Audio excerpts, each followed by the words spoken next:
I feel like it's very important. One of the very important competency for any PM, be it from APM or be it till upper in the hierarchy, right? When I just joined PM as a function, right? That time for me, what I learned is very important is how you communicate to the stakeholders about. So when you are in this, so when you start as a PM, and most of the time you basically get involved into execution cycle, right? And you will stack. Sometimes you will able to deliver it sprint on sprint basis. Sometimes you get stuck because of some blocker, right? So what I've understand and learned is that even these small updates is very critical. If you're able to communicate it to your program manager or your business folks or your tech team, right? Okay, this is what we planned for, at least in this sprint. This is what we're able to achieve. And these are the things we are not able to do it because of, say, bandwidth issue, because of some blockers, because of n number of things, right? That basically also start as an individual, what I say, basically other stakeholders start feeling that you are owning up that particular track or particular feature, right? You are basically making sure that as per plan, things are going to get launched, or you're at least trying to figure out that.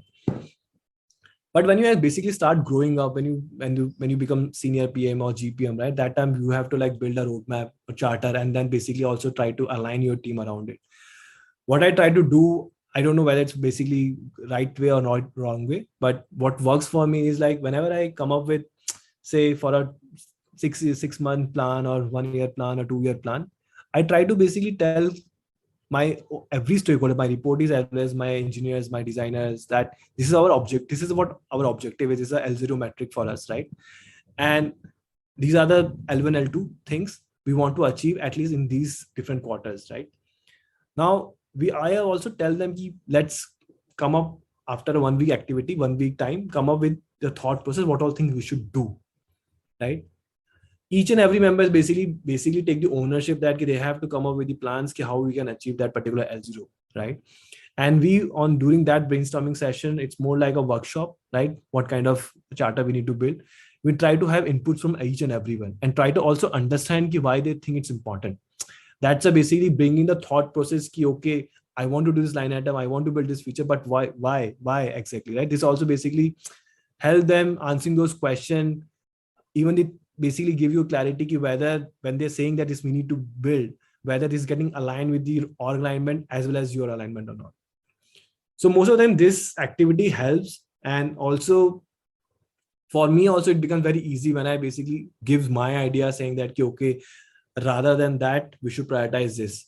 And when my stakeholder, when I ask them question, I really expect, and it's happened, that my subordinates as well as my teammates or my stakeholder also ask me those questions, right? And that's basically also give you some time assessment check whether my thought was right or not in the first step, right? Sometimes it's more like you intuitively think ye hona chahiye, right? By maybe you have done research, maybe you have done the computed analysis, right? But sometimes a question, even maybe a very silly question, can also give you a second thought okay yaar, matlab theek hai, is it really necessary for us? Because every org is at different stage, right? And every org has a different plan to build those features. So I feel, communication perspective, I feel involve everyone with the planning, involve everyone with the roadmap building. That's the way I feel like we should go about it.